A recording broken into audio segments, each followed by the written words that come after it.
Hi guys, मैं doctor Parveen अज्जानी उम्मीद करती हूँ आप सभी अच्छे होंगे। यूट्यूब में मेरे चैनल पर आपका स्वागत है। आज हम बात करेंगे एक बहुत ही इम्पोर्टेंट होम्योपैथिक मेडिसिन कॉस्टिकम की। कॉस्टिकम मेडिसिन ये राइट साइडेड मेडिसिन है। इसके बारे में जानकारी देने से पहले मैं आपसे रिक्वेस्ट करती हूँ कि आप वीडियो को अंत तक ज़रूर देखें ताकि इसकी जानकारी पूरी तरह आपको मिल सके। तो आइए शुरू करते हैं। कॉस्टिकम मेडिसिन ये राइट साइडेड मेडिसिन है, मींस बॉडी के राइट साइड पर काम करती है। इसका जो पेशेंट होता है वो चीली पेशेंट कहलाता है। मींस कॉस्टिकम के पेशेंट को ठंडी बिल्कुल भी बर्दाश्त नहीं होती। ठंडी हवा और ठंडी से इसके जो सिम्टम्स है वो उभर के आते हैं और गर्माहट से इसे आराम मिलता है। ये एज एन साइकोटिक मेडिसिन भी इस्तेमाल में लाई जाती है। मींस कहीं भी एक्स्ट्रा ग्रोथ यदि दिखाई देती है तो कॉस्टिकम बहुत अच्छा काम करती है, जैसे कि शरीर पर मस्सों का हो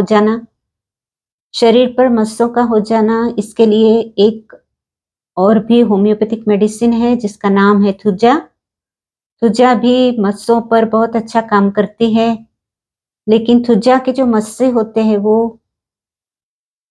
रेक्टम और जेनिटल ऑर्गन्स पर दिखाई देते हैं, जबकि कॉस्टिकम के जो मस्से हैं वो चेहरे पर, बाहों पर और हाथों पर दिखाई देते हैं।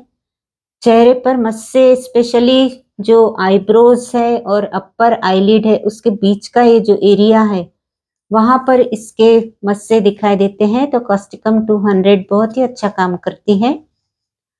यदि बच्चों की बात की जाए तो छोटे बच्चे जो चलना सीखते हैं तो वो जब चलते हैं तो बार बार गिरते हैं।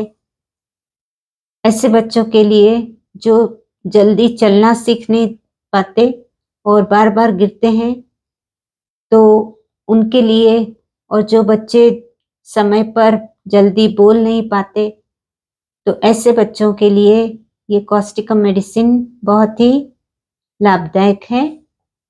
इसके अलावा जो बच्चे बिस्तर पर पेशाब कर देते हैं, बेड वेटिंग कहते हैं जिसे, तो ऐसे बच्चों के लिए भी कॉस्टिकम बहुत ही उपयोगी मेडिसिन है।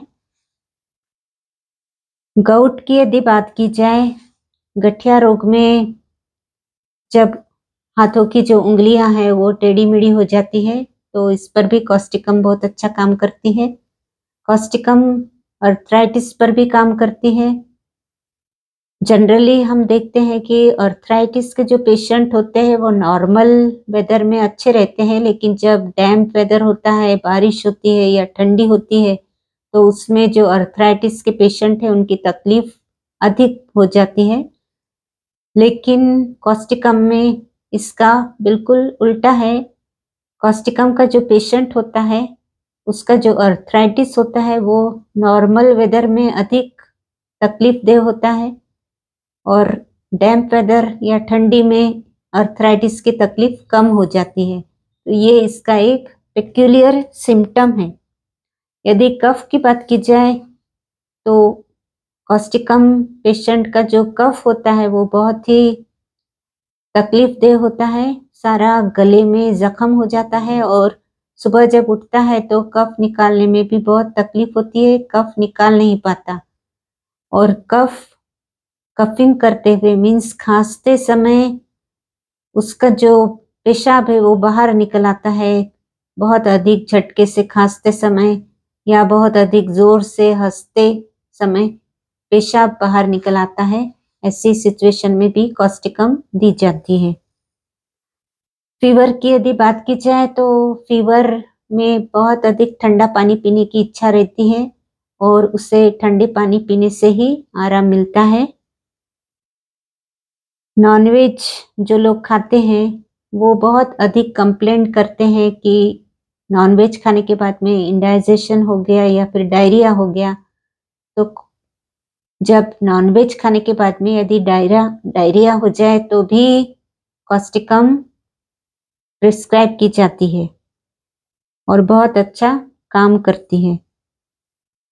मेंसेस की यदि बात की जाए तो मेंसेस में ब्लीडिंग दिन भर होता है पर रात को मेंसेस रुक जाता है और मेंसेस की जगह में ल्यूकोरिया शुरू हो जाता है, मीन्स प्रदर की तकलीफ होती है और प्रदर की वजह से, ल्यूकोरिया की वजह से ही फिर उस महिला को बैकएक और कमर दर्द, बहुत ही सीवियर बैकएक शुरू हो जाता है। तो ऐसी सिचुएशन में भी कॉस्टिकम दी जाती है। पैरालिसिस पर इसका बहुत अच्छा काम है।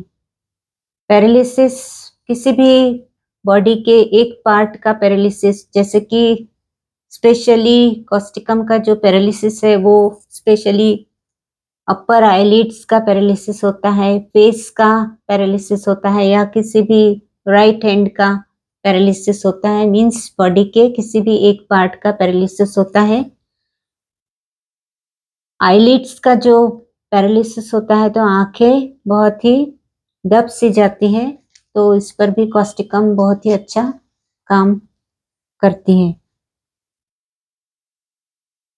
इसके अलावा एक माइंड सिम्टम है। माइंड सिम्टम में ऐसा है कि जो कॉस्टिकम का पेशेंट होता है उससे दूसरों के प्रति बहुत अधिक सहानुभूति है, दूसरों की जो प्रॉब्लम्स है, दूसरों की जो सफरिंग्स है उसको देखकर उसे बहुत अधिक सहानुभूति है, इतनी अधिक सिंपैथी रहती है कि सामने वाले को देखकर वो उसी में बहुत पूरी तरह इन्वॉल्व हो जाता है और किसी और की प्रॉब्लम को देखकर उसे ऐसा लगता है कि वो उसकी खुद की प्रॉब्लम है। इस तरह से वो बहुत ही अधिक सेंसिटिव रहता है। जैसे कि कोई महिला है और वो उसका हस्बैंड का डेथ हो गया, वो अकेली है, विडो है, उसके बच्चे हैं और उसके फैमिली है, ये सब लोगों का वो देखभाल करती है, बहुत अच्छी तरह देखभाल करती है। लेकिन जब भी कोई फैमिली का मेंबर बाहर रहता है तो उससे चिंता रहती है, एक तरह की एंजाइटी रहती है और एंजाइटी रहने के कारण वो बार बार फोन कॉल करती है। यदि फोन रिसीव नहीं होता है तो बहुत ही एंजाइटी बढ़ जाती है, रेस्टलेस हो जाती है। इस तरह से उससे बहुत ही अधिक सिंपैथी रहती है, किसी और की प्रॉब्लम्स को लेकर, किसी और की सफरिंग्स को लेकर वो बहुत ही सेंसिटिव रहती है और बहुत ही उसे एंजाइटी रहती है। इस तरह की जो मानसिक स्थिति होती है तो वो कॉस्टिकम की होती है और ऐसी सिचुएशन में कॉस्टिकम प्रिस्क्राइब की जाती है। After effects of burning means जलने के बाद में, यदि शरीर जल गया हो उसके बाद में जो पेशेंट के जो हालात होते हैं, जो किलॉइड्स हो जाते हैं, स्कार्स रह जाते हैं, मसल्स बहुत ही स्टीफ हो जाती है, तो ऐसे सिचुएशन में मसल्स को रिलैक्स करने के लिए, फ्लेक्सिबल बनाने के लिए कॉस्टिकम बहुत ही उपयोगी है। उसके स्कार्स को मिटाने के लिए, किलॉइड्स को दूर करने के लिए ये कॉस्टिकम मेडिसिन का बहुत अच्छा रोल है। तो ये आफ्टर इफेक्ट्स ऑफ बर्निंग में भी काम आती है। इसके बाद में यदि एपिलेप्सी की बात की जाए तो ये नींद के समय, ड्यूरिंग स्लीप, यानी सोते समय ही, नींद में ही एपिलेप्सी की प्रॉब्लम यदि हो जाए तो कॉस्टिकम ये बेस्ट मेडिसिन है। इसके अलावा जो सर्जरी होती है, यदि प्रोस्टेट की सर्जरी हो रही है, उसके बाद में यदि पेशेंट को कुछ प्रॉब्लम है, यूरिन पास करने में कुछ रिटेंशन हो रहा है, तो उस वैसी सिचुएशन में भी कॉस्टिकम दी जाती है। इसका जो कॉस्टिकम की जो पेशेंट है वो होर्सनेस यदि है तो होर्सनेस में भी कॉस्टिकम बहुत अधिक उपयोग में लाई जाती है। जैसे कि कोई सिंगर्स है या फिर जो स्पीकर्स होते हैं, जो लीडर्स होते हैं, उनको बहुत ऊंची तेज आवाज में बोलना पड़ता है बहुत ही गले का यूज़ होता है और उसमें होर्सनेस आ जाती है, तो ये होर्सनेस के लिए भी फिर कॉस्टिकम बहुत अच्छी मेडिसिन है। और जो ओल्ड पीपल होते हैं, उनका भी मस्कुलर वीकनेस के कारण कभी-कभी स्टूल भी बाहर आ जाता है, यूरिन पास हो जाती है इनवॉलंटरी, मीन्स पता नहीं चलता, यूरिन हो जाती, पता नहीं चलता, स्टूल हो जाती है। तो मस्कुलर वीकनेस के कारण ऐसा होता है, तो इसमें भी कॉस्टिकम बहुत अच्छा इसका रोल है। तो ये बहुत इम्पोर्टेंट मेडिसिन है होम्योपैथी में। तो उम्मीद करती हूँ कि जानकारी आपको बहुत अच्छी लगी होंगी। तो वीडियो को अंत तक देखने के लिए भी बहुत-बहुत अधिक धन्यवाद।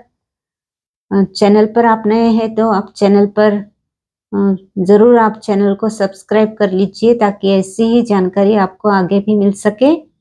चैनल को सब्सक्राइब करने के लिए भी मैं आपको धन्यवाद देती हूँ और ऐसे ही वीडियो के साथ में मैं आपसे फिर मिलती हूँ। तो तब तक के लिए आप अपना ध्यान रखिए, आप अपने अपनों का ध्यान रखिए और वीडियो को शेयर कीजिए, लाइक कीजिए, कमेंट कीजिए। तो आज के वीडियो में बस इतना ही। तो मिलते हैं फिर अगले वीडियो में, तब तक के लिए धन्यवाद।